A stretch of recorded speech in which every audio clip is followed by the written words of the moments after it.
You're listening to the Sans Pants Network. Home of comedy, Culture. Adventures. and ghosts. This is Newsfighters, where we fight the news so you don't have to. with Dylan Behan. Yes, hello everyone. Welcome to this special Sunday night post-election episode of Newsfighters. Newsfighters, home of the screen of dreams. I'm your host, Dylan Behan, the Anthony Green of wacky clips.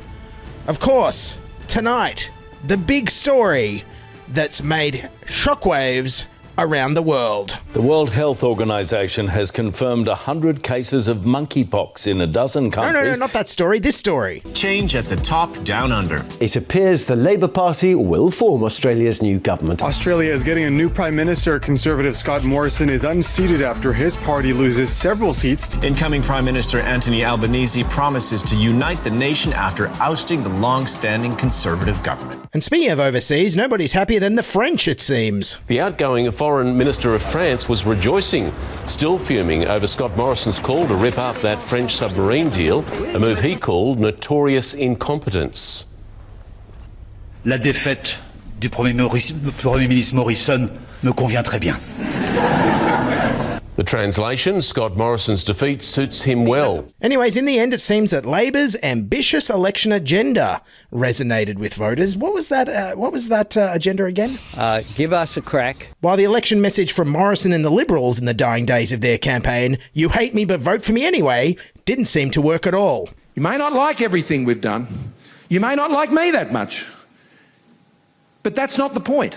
Personally, I think what Morrison did in the final week of their campaign probably rubbed voters the wrong way. He almost injured a child. Scott Morrison crash tackling a young boy. This little player accidentally knocked over by the Prime Minister. He probably came off a little better than I did last night because I hit the ground with quite a thud. Should have been a penalty. And for that dangerous tackle, the Liberals get 3 years in the sin bin, at least. While writing Albanese off for most of the campaign, today the media was quite jubilant. Australia votes for change.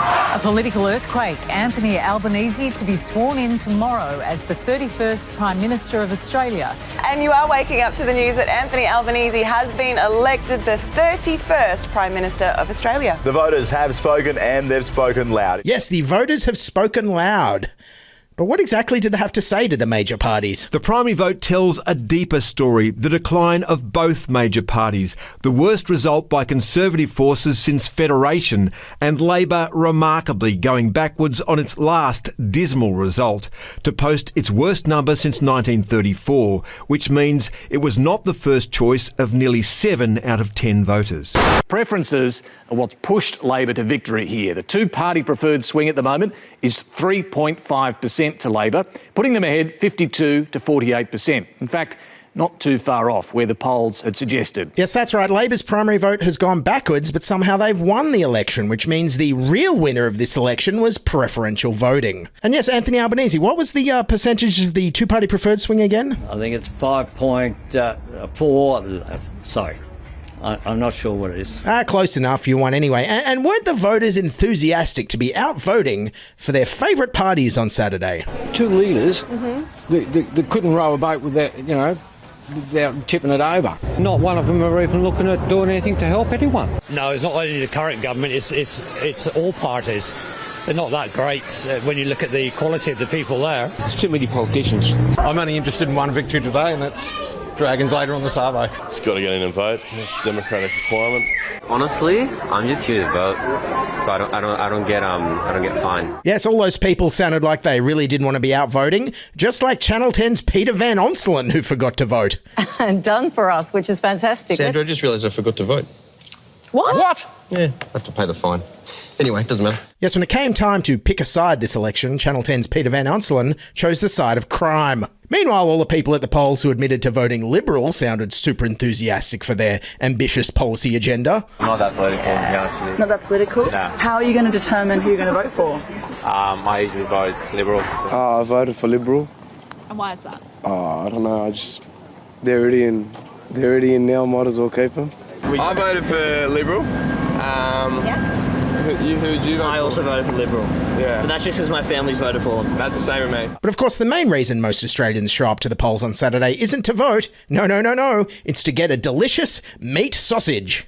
Sure, the fate of the nation hangs in the balance, but something else major is going on today, and that is the sausage sizzles right around the country as Australians try to decide exactly how they like their democracy sausages. Definitely worth coming out to vote for a democracy sausage. Democracy sausage. It was great. Does onion go on top or on the bottom? I think we'd say on the bottom, yeah, for safety reasons. Where do you put the onion? I like it on top. If I get a sausage, do I have to eat it from the side or can I eat it the normal way? I strongly suggest you just eat it the normal way because you'll get a lot of flack if you bite it from the side. What is your favourite part of the election?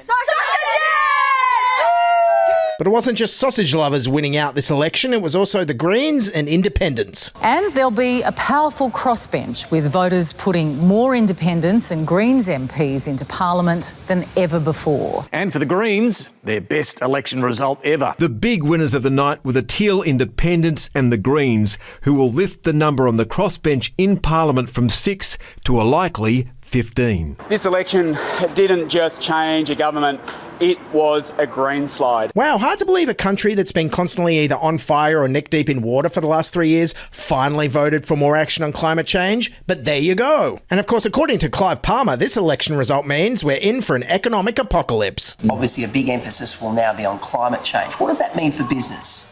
Well, it really means the devastation of most of Australia's business and production and our exports. And it certainly is a grave concern for the coal industry, for energy, and also for our farming industries. It's Clive Palmer on Sky News there, where he also gave a hint about what the next big conspiracy theory is his United Australia Party is going to be pushing the next 3 years. Controversy today, you had problems in Petrie, and of course Craig Kelly, your leader, also copped some stuff from the AEC. Tell us about it. It was very disappointing.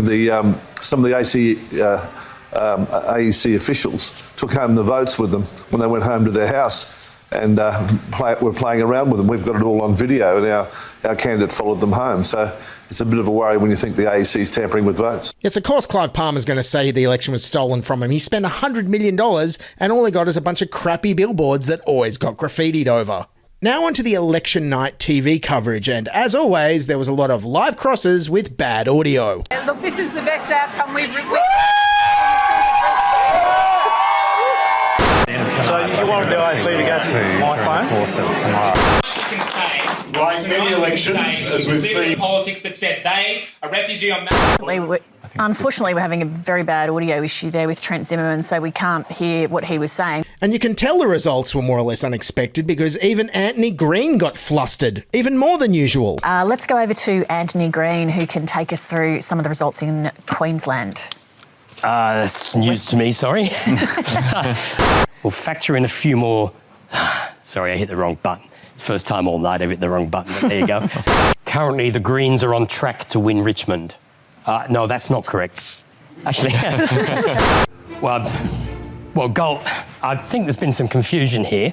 Well, you know, it's been a very complex night when even Anthony Green's brain has been stretched. And it's also not election night without a bunch of overly ambitious or just plain stupid calls at the beginning of the night, like this one from the Coalition's Jane Hume. This is going to be an historic Liberal victory, Liberal national victory, I should say. I'm calling it early. And this one from Nationals leader Barnaby Joyce, who was sure that things were just about to swing back their way. I think you're going to be in for a big surprise. I think that the pollsters have got it wrong again. I think that people will keep their views to themselves. And over a 9, two-time election loser Labor's Bill Shorten wouldn't say whether Albanese had a good campaign until he'd seen the results. Bill Shorten, has this been a good campaign by Anthony Albanese? Absolutely, but let's just say it straight here because the viewers can work it out.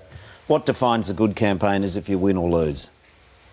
And if Labor wins, then it's a good campaign. And if Labor loses? We ran a great campaign last time, but we lost, so at the end of the day... Also a 9, former future Liberal leader Julie Bishop had some hard-hitting questions about Labor's agenda for Bill Shorten. Bill, I have got a text here. I've got to share it with you. I mean, this is breaking news. Chloe wants to know, what are you getting her for her birthday tomorrow? Tomorrow. I want you to announce it on national TV. It's a Labor victory, a surprise. I have got her something, though. It is a surprise. Well, it's going to be you in government, isn't it? Yeah, well, yeah. I'm sure that'll please her too. No end.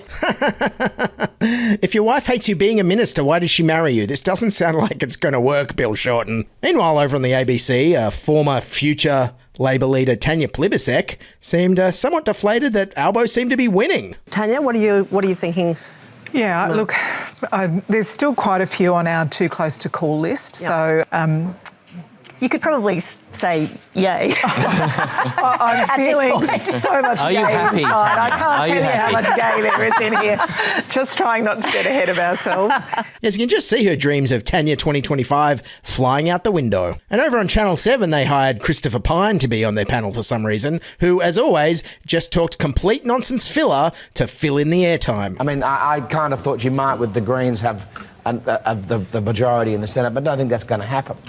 I mean, the Senate takes longer to count, That's obviously. True. I've only just having a quick look I'm at searching it. for something to talk about other than the fact that Labor Party's won the election. Good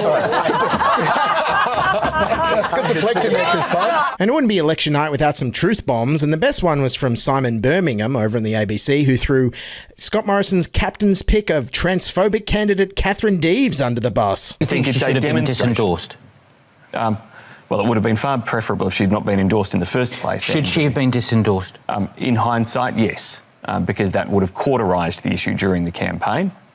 And the lesson to be learned is that very important lesson. Australians respect others. Australians are tolerant of diversity. And of course the Liberals are embracing tolerance and respect now because they don't want to get kicked while they're down. And it looks like Treasurer Josh Frydenberg has lost his seat, but that didn't stop him from trying to take credit for saving the economy during the COVID pandemic. A grown man came up to me and just burst into tears. And he said just thank you. He said, thank you for saving my small business. Thank you for saving my staff. We couldn't have done it without JobKeeper and all the other economic support you provided. And that man's name was Jerry Harvey. And then he bought me a yacht. But of course, the biggest concession speech of the night was from outgoing Prime Minister Scott Morrison. Sorry, I just want to say that again. Outgoing Prime Minister Scott Morrison, who returned to a theme from his victory speech 3 years ago. 3 years ago, I stood before you and I said I believed in miracles. I still believe in miracles. There's another great miracle which I want to give thanks for tonight. And that miracle is jobs website seek.com.au. Yes. In fact, I think I have a clip here of Scott Morrison scrolling through seek.com.au later in the week. That's not my job. That's not my job. It's not my job to do that. Morrison, of course, took one last chance to thank aspirational voters. And that's what I wish for them. That's what I wish for this country, that Australians will always be able to realise the aspirations that they have for themselves and for their family and their community. Aspiration was also a theme that Anthony Albanese talked up in his victory speech an hour later, but with a slightly different twist. It says a lot about our great country that the son of a single mum who was a disability pensioner, who grew up in public housing down the road in Camperdown,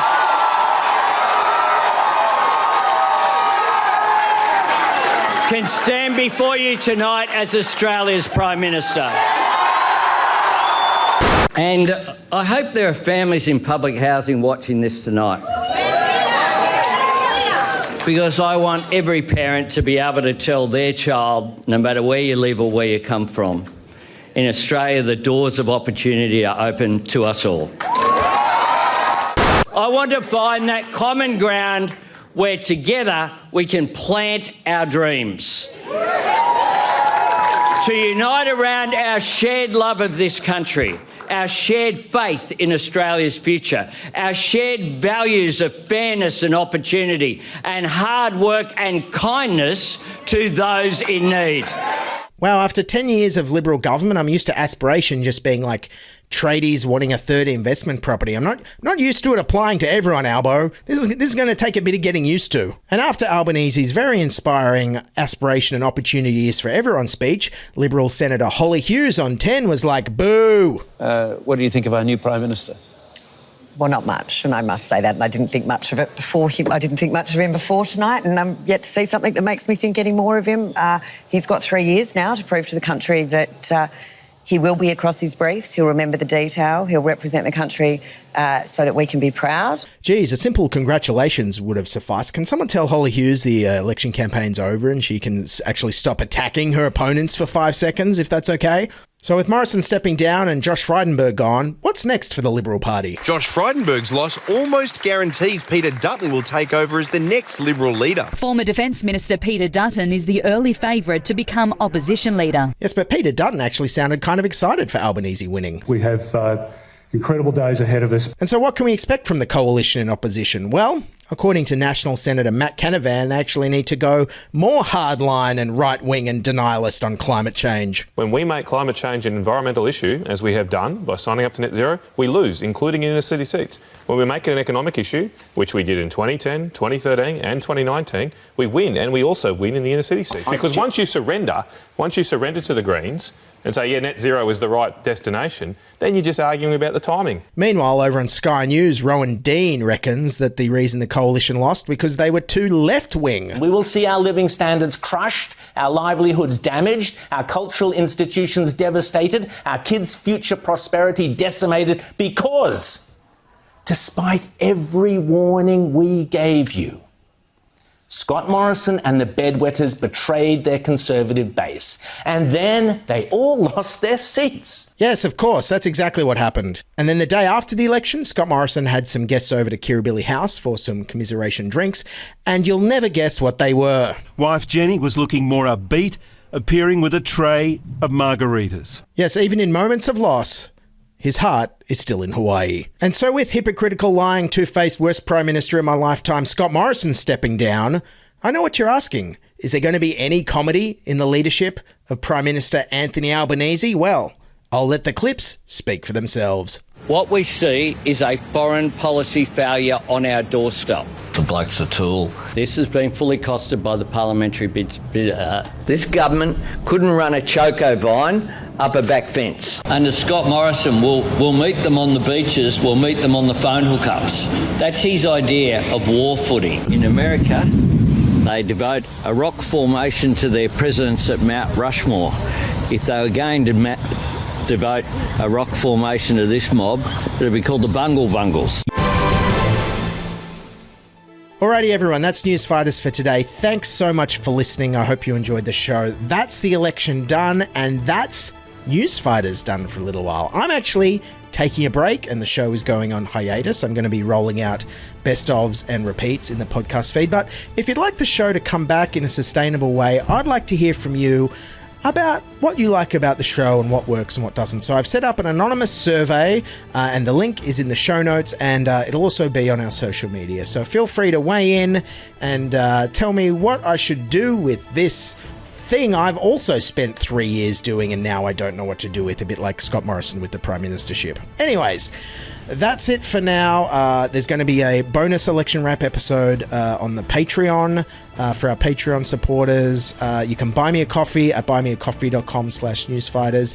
If you want to know about the future of our show, please, or you want more info on the survey, please sign up for our free newsletter at newsfighters.com. Thanks to everyone who's been listening during the election campaign and the last 3 years. It's been my absolute pleasure, and hopefully I'll be back at some point in the future. Keep fighting, and bye for now. This is Newsfighters, where we fight the news so you don't have to. The bloke's a tool.